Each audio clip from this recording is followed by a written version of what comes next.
Yes, hi, Kanika Una.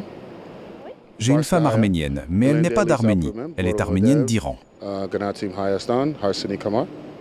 Notre interlocuteur de Glendale est l'un de 215 253 touristes qui ont visité l'Arménie en juin dernier, un chiffre en nette hausse par rapport aux 180 718 visiteurs de juin 2023, selon le comité du tourisme. Cette croissance est d'autant plus remarquable qu'après une baisse inédite en début d'année, une première hors période de Covid et de guerre, le secteur semble reprendre des couleurs. Un optimisme prudent selon Merak Apresian, expert du secteur.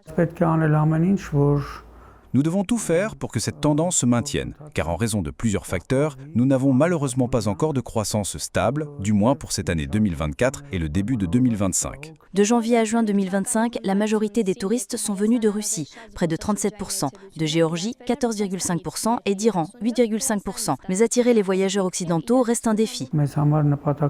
Dans plusieurs de nos marchés cibles, comme les États-Unis, l'Europe ou le Japon, l'Arménie est encore présentée avec des lignes rouges sur les sites internet des autorités comme un pays pas tout à fait sûr. Et ce, alors même que des publications très prestigieuses, au contraire, classent l'Arménie parmi les pays les plus sûrs et les plus attrayants. En règle générale, les touristes qui viennent en Arménie séjournent à Erevan et rayonnent depuis la capitale pour leurs excursions. Les destinations les plus prisées restent les grands classiques. Sevan, Garni, Gegar, Dragartin, Dilijan. Et Tatev, même si c'est un peu plus loin, ils y vont avec un immense plaisir.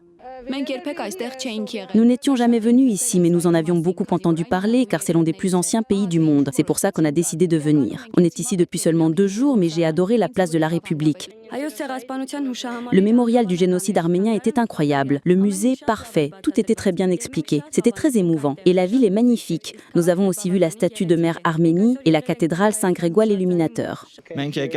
Nous sommes venus de Pologne pour participer au championnat d'Europe de volleyball des moins de 16 ans. Nous avons visité beaucoup d'églises qui sont magnifiques, le musée national d'histoire était fantastique. Erevan est une très belle ville, avec une grande histoire, les champs sont super, la nourriture est excellente. Mais ce tableau idyllique est terni par une ombre, une inflation injustifiée, selon Merak Apresian, qui appelle à une coopération entre les secteurs publics et privés pour réformer le secteur. Les touristes, eux, sont partagés sur la question des prix. Le prix de la nourriture est très bas et c'est super pour nous. Tout est très abordable comparé à l'Europe, à la France. C'est beaucoup moins cher que dans d'autres pays.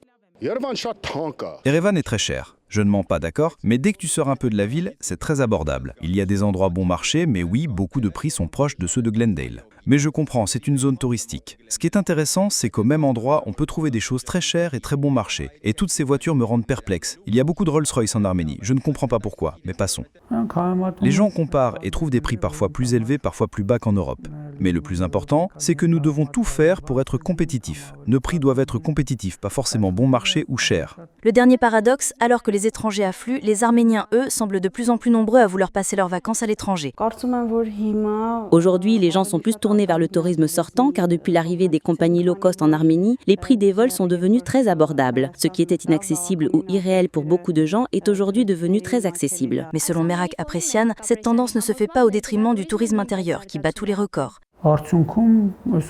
Aujourd'hui, c'est le tourisme intérieur qui enregistre les meilleurs chiffres. Si par exemple, le touriste réceptif en 2024 a représenté environ 2,2 millions de visites, le tourisme intérieur, lui, en a représenté 2,8 millions. Il dépasse aussi largement le tourisme sortant. Donc non, l'un ne se fait pas au détriment de l'autre. Cette année, le secteur du tourisme arménien montre donc des signes de reprise prometteurs, un dynamisme largement porté par les festivals et les événements culturels comme le festival culinaire arméno-iranien Navazart qui se tiendra le 10 août à Sisian. Edgar Guloyan, Gevorksian Ossian, Riopen Media.